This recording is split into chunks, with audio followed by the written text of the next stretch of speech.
आशा करता हूँ आप सब बहुत अच्छे होंगे। मेरा नाम है सिद्धांत अग्निहोत्री, स्टडी ग्लोस पे आपका बहुत बहुत स्वागत है।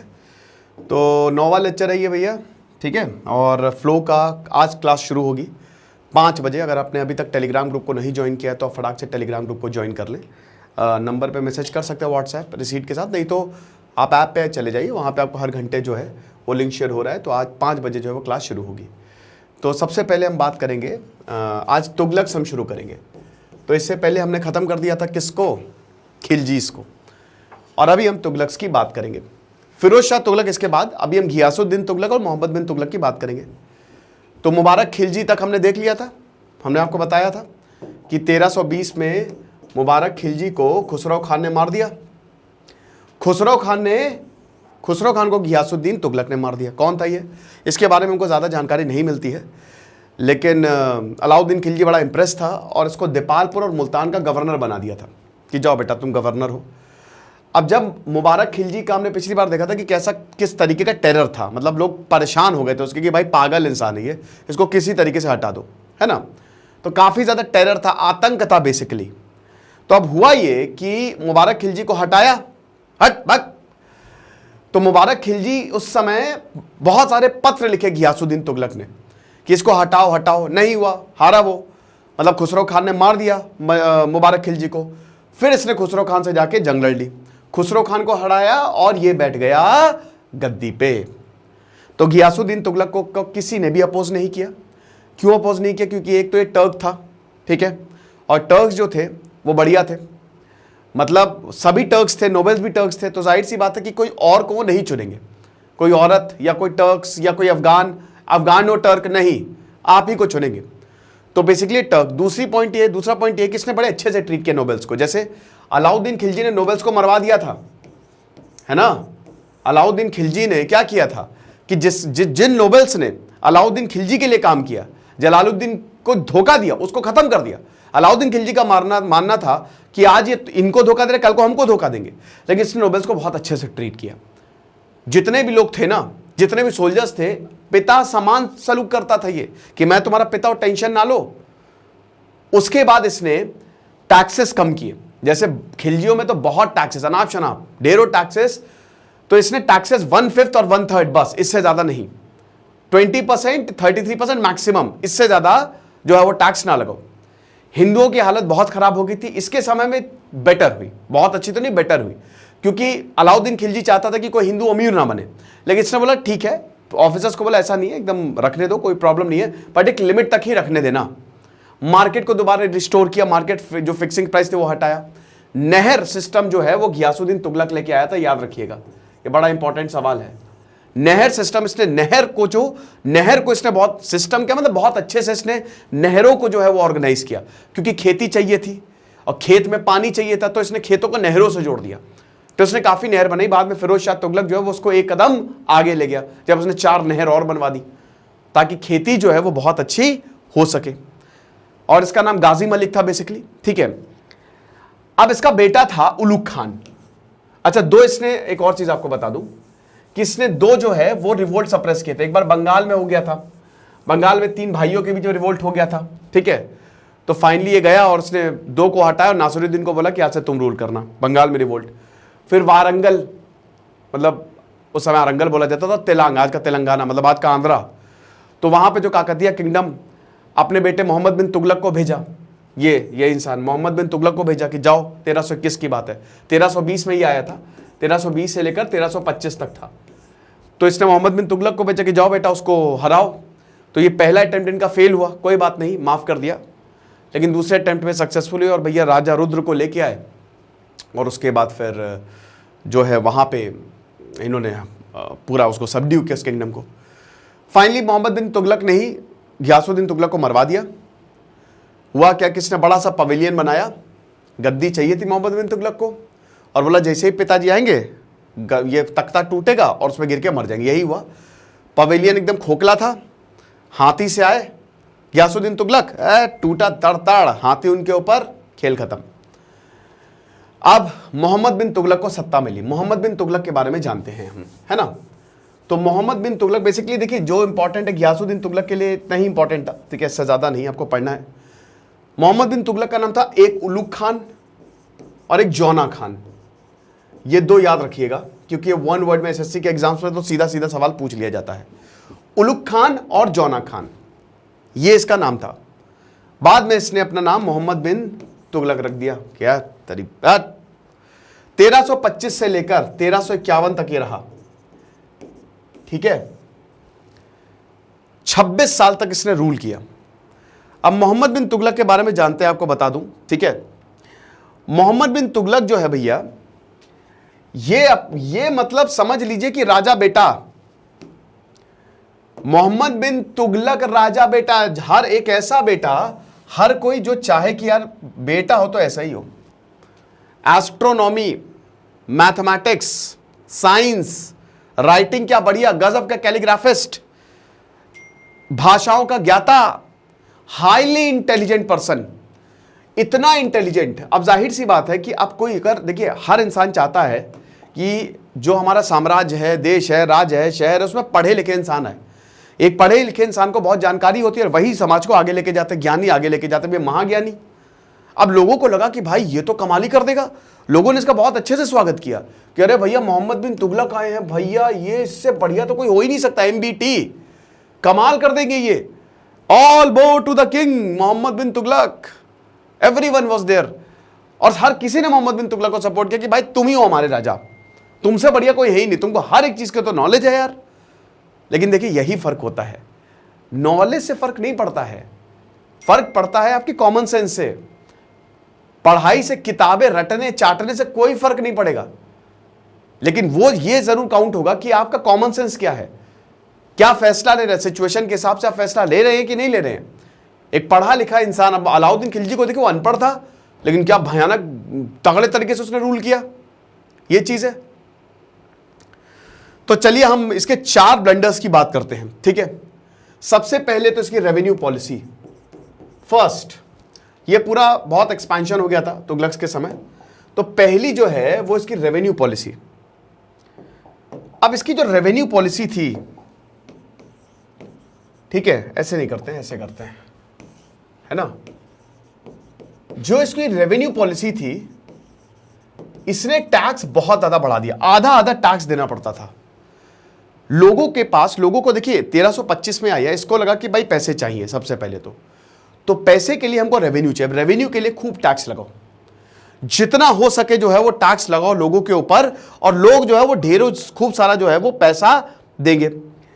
अब देखिए टैक्स कैसे लगाएंगे आप जमीन पे टैक्स लगाएंगे, जमीन का असेसमेंट होगा, प्रॉपर असेसमेंट जमीन का हुआ ही नहीं, रिपोर्ट्स जो है वो गलत थी, और लोग बोलने लगे कि भाई अच्छा, इस समय फेमाइन भी आया हुआ था कि एक तो हमारे पास ऑलरेडी पैसा नहीं है और तुम बोल रहे हो टैक्स पे टैक्स, टैक्स पे टैक्स, ये क्या बकवास है, इतना ज्यादा टैक्स लोगे क्या, ऐसा तो हमने कहीं नहीं सुना, हम नहीं देंगे टैक्स, भाड़ में जाओ तुम। और बहुत सारे लोग परेशान हो गए, बहुत सारे लोग इसमें बागी हो गए और जाके किंगडम पे ही अटैक करने पड़े। और बाद में ये समझ में आया, क्या कहते हैं, कि हमने बहुत बहुत बहुत बड़ी गलती कर ली। अब फिर उसने अपने डिसीजन को वापस लिया कि एक काम करते हैं, डिसीजन को पूरा का पूरा वापस ले लेते हैं, कोई प्रॉब्लम नहीं है। लेकिन तब तक बहुत देर हो चुकी थी, 3 हाथ से निकल गया था। First impression is last impression, और लोगों को पता चल गया था कि बहुत बेवकूफ है। आपको बता दूं कि इसको वाइस फूल किंग की उपाधि दी गई है। कभी भी अगर सवाल पूछा जाए ना कि who in India is known as wise fool सुल्तान, तो that is Muhammad bin Tughlaq, MBT, wise fool king बोला जाता है इसे, कि बुद्धिमान तो बहुत था लेकिन उतना ही बेवकूफ भी था। तो आप लोगों को समझ में आ गया कि भैया देखो ये डेंजरस इंसान है, इससे बच के रहना है, इसके डिसीजन पता नहीं कब किसको प्रॉब्लम में ले आए, तो थोड़ा सा सतर्क रहेंगे हम लोग। चलो कोई बात नहीं। अगला इसने बनाया, रेवेन्यू पॉलिसी के अंदर आता है दीवाने कोही। यही भी बड़ा इंपॉर्टेंट, याद रखिएगा। दीवाने कोही जो है, कोही एग्रीकल्चर, इसने एग्रीकल्चर का अलग डिपार्टमेंट बना दिया, ठीक है। अब इसमें क्या किया इसका, देखिए इसकी मंशा बहुत अच्छी थी, नो डाउट, आदमी बहुत अच्छा था, लेकिन एग्जीक्यूशन गलत कर दिया। गलत टाइम पे गलत फैसले ले लिए। सही टाइम पे सही फैसले ले लो तो निकल पड़ेगी, गलत टाइम पे गलत फैसले ले लोगे, या गलत टाइम पे भी अगर सही फैसले लोगे तो भी नीचे जाओगे। टाइमिंग बहुत सही होनी चाहिए बेटा। तो दीवाने कोई, अब ये एग्रीकल्चर डिपार्टमेंट, अब इसने 70 लाख रुपए जो है वो खर्च कर दिया। उस समय 70 लाख की बात थी खैर उस समय तंका और जित्तल चल रही थी करेंसी। अब इतने ज़्यादा पैसे, इतना ज़्यादा इन्होंने मतलब वर्थ है बहुत ज़्यादा। अब इसने कहा कि अनकल्टिवेबल जो लैंड है, जिस ज़मीन से ही पैसा आएगा, तो जो भी बंजर ज़मीन है उसको उपजाऊ बनाओ और ज़मीन के हिसाब से यहाँ पे खेती करो। लेकिन ये डिज़ास्टर साबित हुई। कैसे? सबसे पहली बात तो जो ऑफिसर्स थे वो इनएक्सपीरियंस्ड। इसने ऑफिसर्स का जो चुनाव किया था अपने ही जैसा लेके आया। ये ज़मीन से जुड़ा होना चाहिए। ऐसे ऑफिसर्स को लेके आओगे ना जिसको वहाँ पे नॉलेज होनी चाहिए। अगर मैं एक IAS ऑफिसर को मैं नासा में DRDO में भेज दूँ तो क्या वो चल पाएगा? नहीं। तो एक तो ऑफिसर्स, फिर करप्शन बहुत होता था, बहुत ही ज़्यादा करप्शन होता था, भयानक करप्शन हुआ इसमें। ठीक है। तीसरा पॉइंट ये है कि लोगों को भी समझ में नहीं आया, क्योंकि देखिए ज़मीन तो बंजर थी, आप उसको उपजाऊ कैसे बनाओगे? आप इतना पैसा लगा रहे हो, इतना पैसा फूंक रहे हो, लेकिन आप ये बताओ कि आप फूंक किस पे रहे हो, कितना आपको रिटर्न दे देगी, है कि नहीं?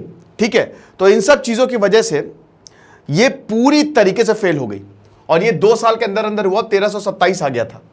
तो इनकी इकोनॉमिक पॉलिसी एकदम डूब गई। रेवेन्यू पॉलिसी, एग्रीकल्चरल पॉलिसी गए काम से। अब उसके बाद हमें देखते हैं कि जो इसने second point, transfer of capital, सबसे हास्यास्पद डिसीजन था दोस्तों ये। ठीक है, 1327 में सबसे हास्यास्पद। ठीक है, इसने देखिए ये परेशान हो गया था 2 साल के अंदर अंदर, और अब यंग था, परेशान हो गया, बोला कि यार बहुत लोग मुझसे चढ़ रहे हैं और सही नहीं है मेरे हिसाब से, चलो अब हवा पानी बदल के आते हैं। तो काकतिया किंगडम आपको पता ही है, साउथ में तो जीत के आया ही था ये, तो बोला कि चलो देवगिरी चलेंगे। अब देवगिरी 1500 किलोमीटर का सफर, दिल्ली से देवगिरी चलेंगे। अब बोला ठीक है चलेंगे, कोई बात नहीं है। नहीं नहीं नहीं हम नहीं चलेंगे, सब चलेंगे। कहते हैं, कहते हाँ तुम भी चलोगे? सब के सब। तो ये क्या किए, इसने ऑर्डर दिया कि दिल्ली में कोई इंसान रहेगा ही नहीं, सब मेरे साथ कहां चलेंगे? देवगिरी। अबे अगर हेडक्वार्टर शिफ्ट होता है या कैपिटल शिफ्ट होती है तो क्या चलो तुम अपनी आर्मी को ले जाओ या तो उन लोगों को ले जाओ जो जरूरत, तुम क्या बच्चे को ले जा रहे हो, बूढ़ों को ले जा रहे हो, सबको ले जा रही है। इनफैक्ट जो अपाहिज थे उनको भी ले जा रहे हो, और अगर अपाहिज मर गए तो मर गए, या अगर कोई चल नहीं जा रहा तो वहीं मार के फेंक दो इसको, ऐसा हिसाब किताब। तो ये हर किसी को ले जा रहा है। अब इतना लंबा सफर, राजा तो राजा है भैया, संत सूफी हर किसी को। तो अब ये तो बढ़िया से चल रहा है, लेकिन बहुत सारे लोग मर गए, अच्छे खासे मारे गए लोग। ये इतना बड़ा जो ट्रांसफर हुआ, ये आज तक का सबसे विवादास्पद, पूरे कैपिटल शिफ्ट तो हर किसी को लेके जा रहा है वापस। तो अब भैया देवगिरी पहुंचे, 1 महीने 1 डेढ़ महीने बाद देखा कि आधी जनता साफ मर गई, कोई बात नहीं। अब उसके बाद ये 8 साल वहां पे रहे, होम सिकनेस हो गई कि वापस दिल्ली चलेंगे, हमको यहाँ के हवा पानी जो है वो जम नहीं रहा है। आप इतनी दूर से आए हो, एक तो वहां के लोगों ने एक्सेप्ट नहीं किया, गए तो बहुत ढोल नगाड़े बजा के थे, लेकिन लोगों ने ही मना कर दिया कि भैया कौन आ गया, हम नहीं एक्सेप्ट करेंगे। तो बोला कि वापस दिल्ली चलेंगे। तो फिर ये वापस दिल्ली आया सबको लेके, आधे लोग वहीं मर गए और मर गए, तो कोई बचा ही नहीं एक तरीके से। तो ये बहुत ही डिजास्ट्रस इसका डिसीजन था, बहुत ही डिजास्ट्रस ये जो कैपिटल। फिर इसकी टोकन करेंसी, अगला टोकन करेंसी। अब टोकन करेंसी क्या थी? टोकन करेंसी बेसिकली क्या क्या कि उस समय देखिए सिल्वर का थोड़ा सा मुश्किल हो रहा था, खुदाई मुश्किल थी और सिल्वर कम मिल रहा था। तो इसने क्या किया, इसने ब्रॉन्ज कॉइन को सिल्वर की जगह रख दिया कि bronze coin is equal to silver. जैसे आज होता है ना, पहले भी सिल्वर गोल्ड था, लेकिन आज आपको 100 रुपए 500 रुपए। अब अगर मैं बोलूं कि 100 रुपए का नोट इज इक्वल टू 500 रुपए का नोट, तो हो जाएगी, बैंड बच जाएगी। तो इसने क्या किया, ब्रॉन्ज, भाई सिल्वर और ब्रॉन्ज में कोई फर्क, वो आप एक बात बताओ कि हीरे को रख लो और कोयले को रख लो, तो दोनों में जमीन आसमान का अंतर है ना। तो यहां पे ब्रॉन्ज को रखा मैंने, सिल्वर को रखा, वो दोनों सेम कैसे हो गए? नहीं होंगे ना। लेकिन इसने कहा कि नहीं, ये ब्रॉन्ज जो है वो that will be equivalent to silver. अब हुआ क्या, हिंदुओं की निकल पड़ी, उन्होंने कहा बहुत बढ़िया डिसीजन महाराज, वेरी गुड। काउंटर फीटिंग होने लगी। ब्रॉन्ज कॉइन जो सिल्वर वाले निकाले गए थे उसमें इतनी खामियां थी कि घर घर में मिंटिंग बन गई, घर घर में मिंट होने लगे, भट्टी बना के कॉपर कॉइन्स निकलने लगे, ब्रॉन्ज कॉइन्स निकलने लगे। यानी कि खूब जाली करेंसी जो है वो छपी, जिसकी वजह से इकोनॉमी डाउन ही, इनका किंगडम डाउन हुआ। तो ये बोलने लगा पैसा आना चाहिए, जा क्यों रहा है, खजाना तो बढ़ ही नहीं रहा है और लोग खूब अमीर हुए जा रहे हैं। तब पता चला पूरे मार्केट में जाली करेंसी चल रही है। तो ये भी एक बहुत ही डिजास्ट्रस डिसीजन था, जो कि पूरी तरीके से जो है ये 1329 में इसने जो है वो इंट्रोड्यूस किया था, वो फेल हो गया। फिर इसके एक्सपेंशंस, है ना। ये भी, अब ये पैसा खूब लगाता था, बिना सोचे समझे पैसा लगा देता था। खुरासन किंगडम रूल कर रहा था इराक पे। इन्होंने कहा कि भैया हमारी जो सत्ता है वो सिर्फ यहां पे ही नहीं होनी चाहिए, दिल्ली में ही, इसको दूर दूर तक फैला दो, दूर दूर तक ले जाओ। तो ये इराक पे गए खुरासन कि चलो वहां पे जीत के आते हैं। ये एक्सपेडिशन करने गए, 3 लाख रुपए खर्च किए।